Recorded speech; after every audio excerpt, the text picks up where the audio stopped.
Good morning, guys. How are you?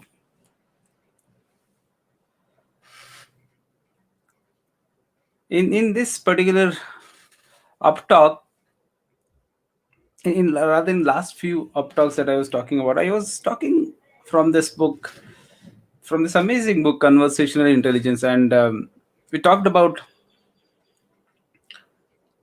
blind spots in communication skills. Right? There are so many blind spots that we have in communication skills. So when we are doing conversation, when we are doing communication, we assume from others' shoes. We think that, oh, what I'm thinking, he's also thinking on the same lines.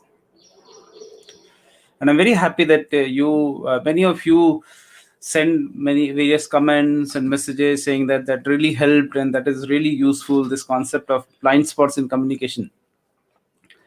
And I thought now it's a good time to talk about how to make that impactful and meaningful conversation. That was the problem that we have to overcome. Now the question is how to have that deep meaningful conversation so that we can make an impact that we want. Would you believe research shows that 9 out of 10 conversations miss their mark?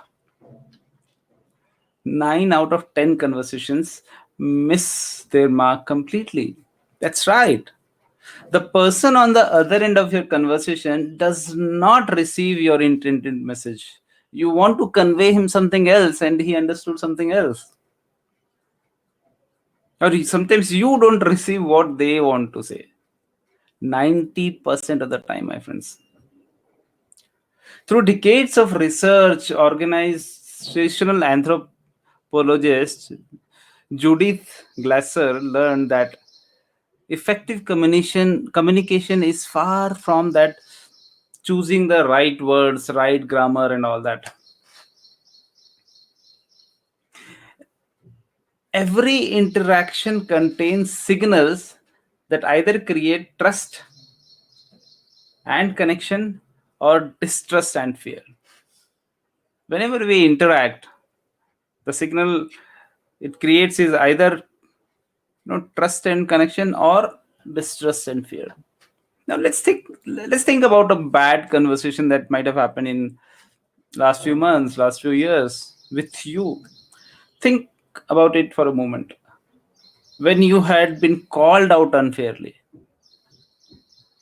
maybe in a meeting, maybe blamed for something that was not your fault, maybe in your relationship, whether it happened at work, at a family dinner, or even a years ago in your sixth class, the feeling is hard to forget.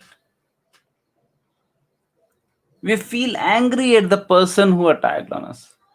We either want to fight back, bolt out of the room, or crawl under the table and hide. But we don't want to face that guy again. Now let's think about feel good conversations.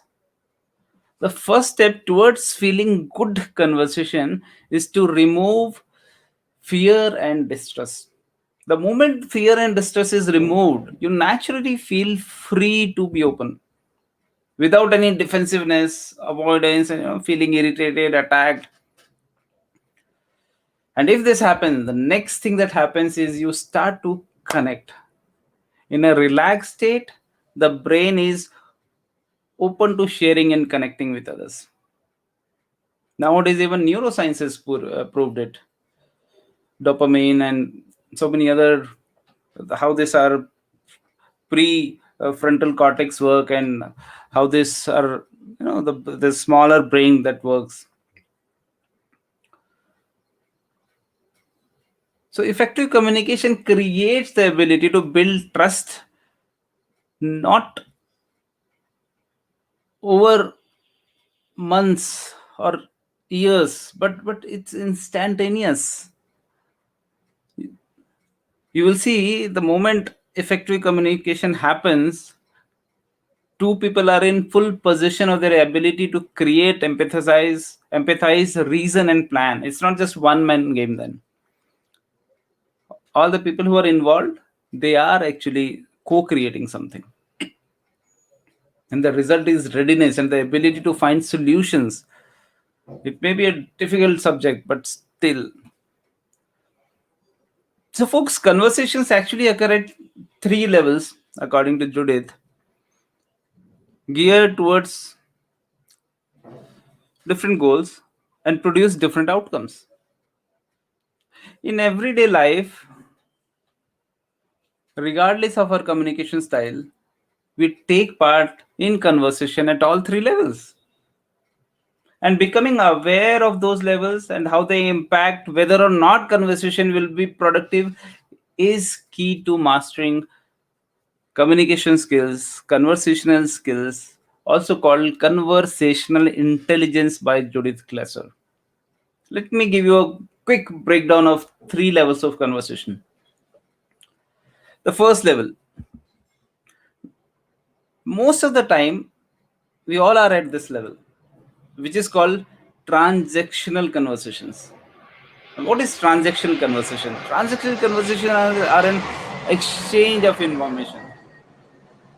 It has a ask and tell dynamic. Goal is to inform rather than to persuade. And this takes the form of confirmation. One person confirms to the other what they know, so that everyone is on the same page. Mostly you will see in your job this happens too often. Your manager asks you something, okay, you have to work on this project, you start working on that, or you don't like it, or you like it. Or even may happen with your spouse. Most of the discussion that I see people do, even with their relationship, is transactional conversations. Even I was doing mostly like that. I want this, I want that. Okay, no, yes. So that is what is called level one transactional conversations. I'll give you an example. Let's take an example. Two folks. One is Binny, and let's say another is Annie. For example, Binny might ask Annie about the status of his project, or basically the project that was to come. What is the status about it? And she just gives him information about, okay, yeah, it's still in the pipeline and all that. That's it. When he asks, hey, whether that project is ready so that I can start working, and he says, yeah, it's in the pipeline, let's see. That's it. That's a kind of ask and tell conversation. Now let's go to the level 2 conversation, which is called positional conversation. Now, positional conversations are not about exchange of information itself so much as power of exchange of power. Now these conversations are geared towards persuasion, with someone advocating or defending a point of view. And during level 2 conversation, it's common for people to retreat into protective behaviors if they feel that the other person is biased against their point of view. Again, if you see the relationship with your boss, maybe a relationship with your senior guy, with your senior, if you're in college, or let's say if senior, in any sense. Let's take the same example of Annie and Benny. Annie wants the team to prioritize healthcare project over educational project. She asked Benny, what do you think, which one is better to choose? But then she doesn't even care to listen what he says. Instead, she offers arguments in favor of her position why we should actually prioritize healthcare project. Now, what will Benny do? Either he defends his position, he attacks Annie's position, or gives in. In this example, you can see that it's impossible to get a solution where both parties win. It can never be a win-win conversation. It's always a win-lose conversation. And if Binny isn't comfortable with Annie, say maybe if because he perceives her as a threat, he can anyway not openly contribute with his opinion. He can't even hear her ideas with open mind. And especially if there's an uneven power dynamic, let's say Annie is Binny's boss, immediate supervisor, he will never be more likely to retreat. So this is about level 2 conversation. Many a times, the moment you are a manager, you moment you are a boss to some people, we start doing level 2 conversation. Now let's think about level 3 conversation. I was amazed after knowing about this, which is called transformative conversations. And this level is all about dynamic, being dynamic, collaborative, rather than being comfort, confrontational, right? Or burdened by a power imbalance, as level 2 can do. So level 3 involves sharing information back and forth. I'm sharing something, again I'm getting something, working toward some new ideas, creating shared solution to the problem. The share and discover dynamic present in level 3 require that everyone is involved and everyone is open and comfortable. And to solve problem together, we need to open up and not fear feeling or appearing vulnerable. So, guys, conversational intelligence is the key to is actually the key to success. If you see, may it be in business, may it be in life, everywhere. If we learn how to prime the brain for trust, partnership, and mutual success, it is a powerful skill.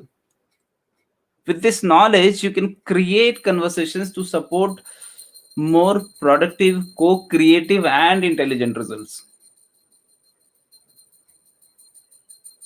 In my even in my coaching stints that I do,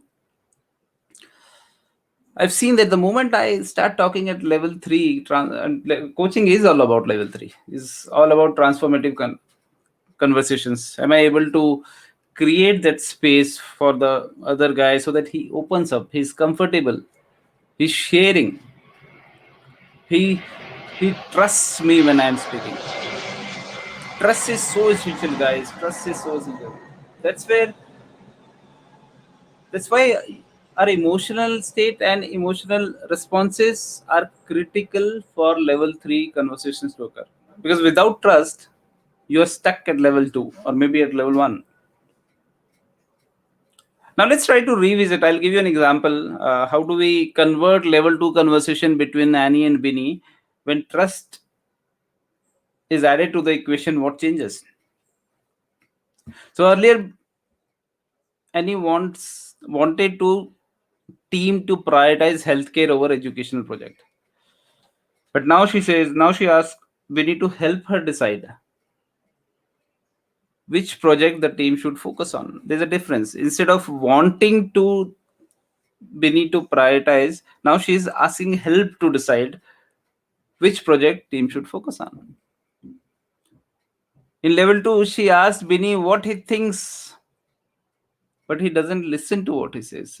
In the second, in the level 3, since Binny feels safe because he knows Annie values his input. So it's a different conversation. In level 2, instead she offers argument. Annie offers arguments in favor of her position. In level 3, with full access to her higher level of thinking, they analyze the problem and predict all possible outcomes together. In the level 2, Binny defends his position, or he attacks Annie's position, or even gives in. But in level 3, they co-create a solution that they are both happy with. Have you seen the difference, guys? So level 3 conversations are where the magic happens. Not only do both parties walk away happily, but the most creative solutions are likely to found. Can you see the power of level 3 conversation, transformative conversation? Don't you think we all should utilize it, learn it even more? That's the secret of having a deep, meaningful conversation to make impact that you want to impact, that you want to make. That's what I wanted to cover today, guys. How to make a deep, meaningful conversations. Thank you so much. I hope this made some sense. And don't forget to write some comments, to write some of your thoughts any if you want me to talk on something else, then also you can comment on the either on any of the channel, or you can even message me, you can WhatsApp me, whatever works for you, and let's co-create some solutions. Right? Thank you so much. Have a great day. Bye.